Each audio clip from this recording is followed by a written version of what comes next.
is your team impacting the culture of your practice?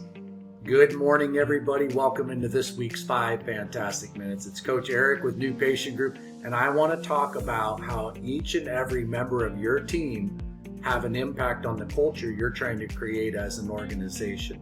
In fact, recently I've gone through an exercise with several of our clients, and I think it's really interesting, and I think it's very introspective to consider each person on your team and the impact they personally have on culture. Are they adding to it? Are they a vibrant, positive member of the community? Or are they sometimes standing in the way of good things for your business, good things for your team as a cultural benefit or perspective is considered? And it's really important to reflect on this because obviously the more people you build over here that are great additions, positive and supportive of your culture, of your organization, and of one another, man, can you create an environment that you can fly and be successful with.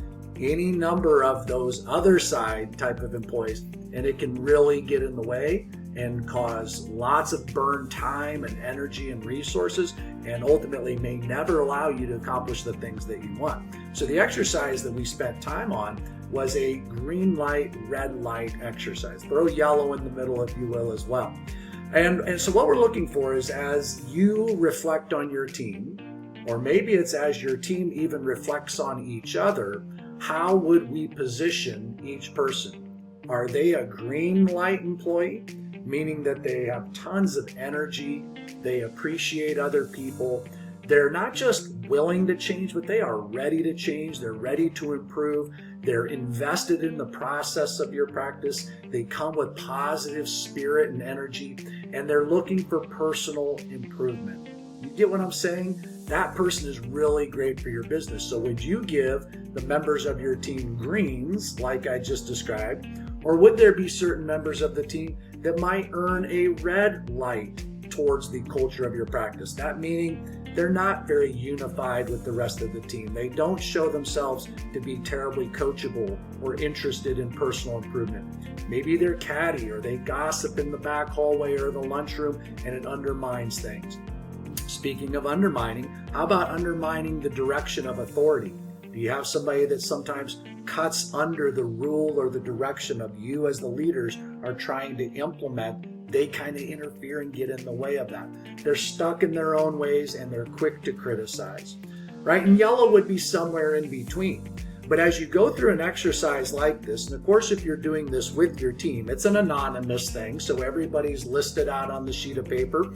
They fill out red light, yellow light, green light. You collect those anonymously, but you pull those results together and it can be pretty darn interesting how people land on, are they perceived by you and your team as a green light benefit to the culture of your practice? If you have half or more of your employees fit that description, you're in a pretty darn good place, right? But even a couple, 2, 3, 4 red light employees as it relates to impacting your culture can absolutely upset even the total volume of the green that you have. So clearly somebody that maybe is fitting into the middle with a lot of yellows, there's a performance opportunity here. There's a conversation to be had about what it's going to take to inspire them to become green. We can't stay in yellow forever. That's not a great employee for your practice.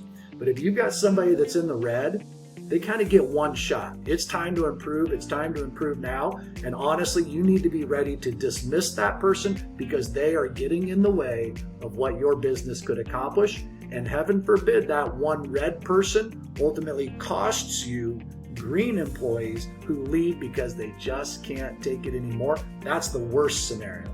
So it's an exercise I think you might find some value in. Green light, yellow light, red light, where do your employees fall on that? And what are you going to do to take things into the direction so your culture can succeed? Thanks everybody. Appreciate you watching this week's video. Like it right now. We'll see you next time.